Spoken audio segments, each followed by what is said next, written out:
me walk around. Welcome everyone to the Empath X community call. I am Jeremy. I'm really glad to be here at our community gathering. As always, I am glad to hold space for our community without conditions where everyone's invited to bring what is uniquely their own. You can find more at empathx.org. Over there's the archive of all these videos, there's the schedule. You can make a contribution there, join the Facebook group and find the link to the Zoom call, which you're on or watching, whatever. Anyway, with that being said, I'm glad to welcome our lovely Karen to present for us today. Thank you. Thank you. Well, last time I was up, we talked about the writing process as a search for meaning.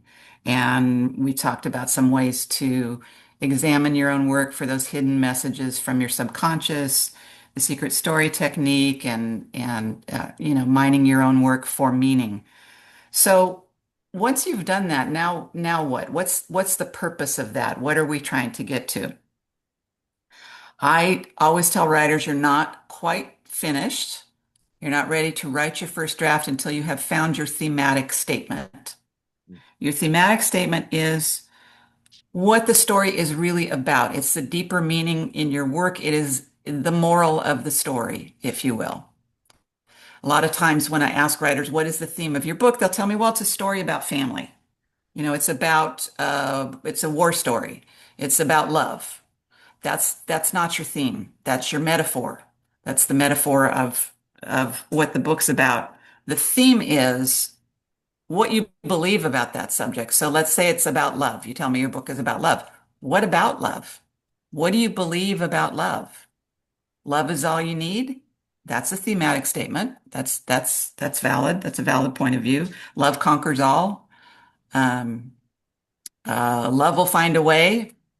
Hmm. What about love isn't to be trusted? There's a point of view. Love will break your heart every time.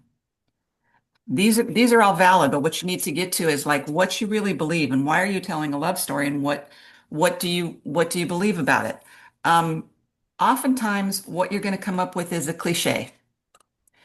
And I also advise writers to simplify it as much as possible. And this is one of the reasons I think writers resist doing this step. That and the fact that it's really hard.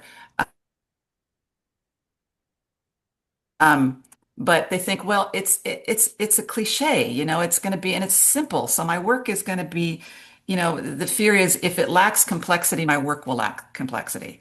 Not true. Cliches are important. Cliches are cliches. Why? How did it get to be a cliche? Because it is generally true. Cliches touch on some deep truths about humanity, truths that cross cultures and ages. So just because your thematic statement is simple and maybe seems trite to you does not mean that your work will be. The thematic statement is simple. The expression of that statement can be complex, nuanced, and as individual as the writer. That this is where you bring your art to bear, is in the expression of this theme. Hmm. So let's look at some examples of things that people are familiar with, hopefully, and what a thematic statement might be. To Kill a Mockingbird, I have always said the thematic statement is don't judge a book by its cover. Hmm. You cannot get more simplistic than that. You can't get more cliched than that. This is in by no means a simple, simplistic, or cliche book. It's a masterwork of American literature. But look at what goes on in this book. You've got Tom Robinson, a black man accused of raping a white woman in the South in 1950, whatever it is, 40, whatever it is. Of course, he's judged by his appearance. Of course, he's guilty. Of course, he did it. This is the time and place that we live in. We're not going to look any farther than that. She said it, it must be true.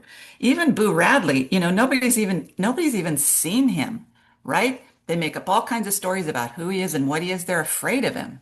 And he turns out to be the hero, one of the heroes of the story, right? He saves Jem and Scout from Bob Ewell at the end of the book.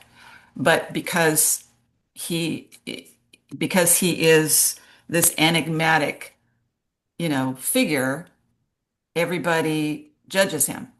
to be something that he's not. Um, let's talk about one of my favorite books to teach, which was made into a movie that you've probably all seen, but it was a book first. It's called Deliverance by an author named James Dickey, who was, you may be interested to know, a former poet laureate of the United States. This is a writer he's a very literary writer.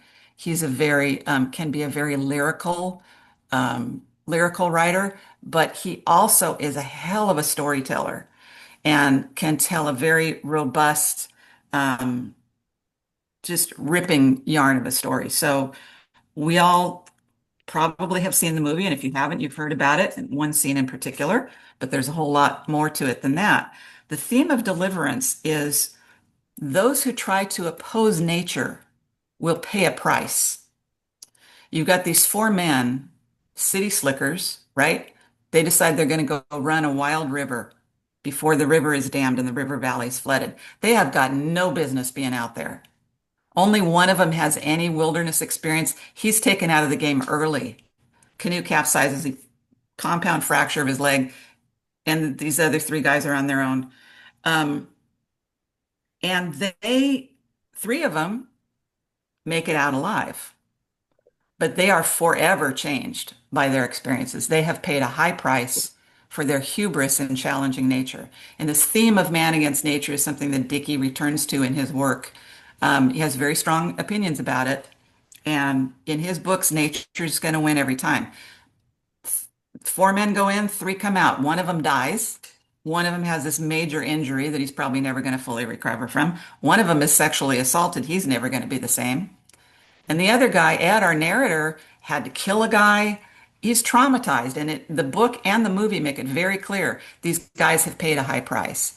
This book is infused with this theme from the opening page, the very beginning scene of the book. The four men meet in a tavern to plan their trip. And they roll out a map on the table, and the map snaps closed. And they Mm. roll out the map, and it snaps closed.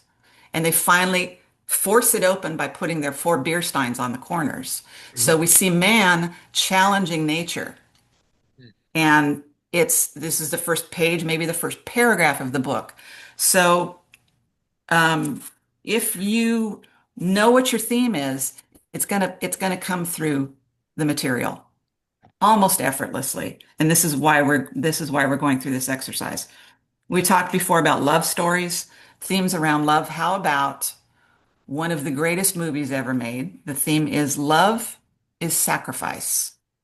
Do we remember the end of Casablanca, where Rick Mm. sends Elsa, the love of his life, off because it doesn't take a genius to see that the problems of three little people don't amount to a hill of beans in this crazy world. And there's something bigger at stake. And one of the things, right, that's at stake is her happiness. And he Mhm. loves her, so he's going to sacrifice being with her. He's going to send her off with her husband because if that plane leaves the ground and you're not on it, you'll regret it. Maybe not today, maybe not tomorrow, but soon and for the rest of your life. So he sacrifices for her. There's a lot of themes of love of country in this movie, of people making sacrifices for love of country and love of a cause.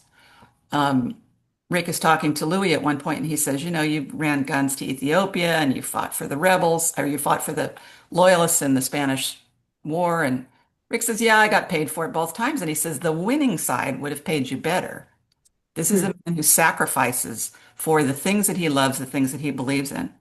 There's another great scene where a young woman comes up to him in his cafe, and her husband has been losing at roulette, and he's lost the money that they need to buy these exit visas to get out of Casablanca and escape the Nazis. And she says, "If a girl loved you very much, so that your happiness was the only thing that mattered to her, and she did a bad thing to ensure that happiness, could you forgive her for it?" And it turns out that her husband's been losing at roulette, and Renault has told her, "Hey, if you sleep with me, I'll forgive the debt." And she's considering doing it. Mm. But Rick pays off the debt so that she doesn't have to do that because he is, as is pointed out, a rank sentimentalist. So love is sacrifice. This is something that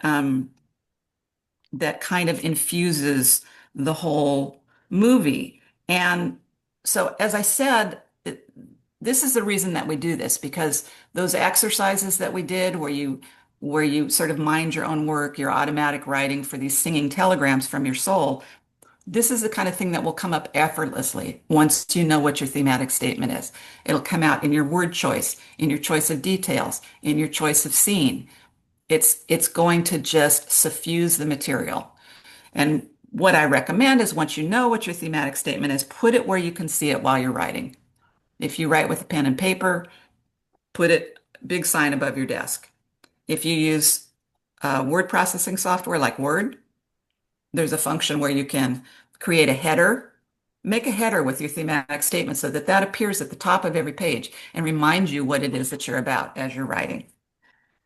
This is not something that you can do in the early stage of a project. This is something that emerges after the work that we talked about last time that you do in sort of mining your work, writing about your work, getting your feet wet, getting in and swimming around in it. This will hopefully eventually emerge and sort of clarify for yourself what you're about so that you can do final draft and come up with something that will be more satisfying to you, more satisfying to your reader, and more meaningful to all involved. That's what I got. Brilliant.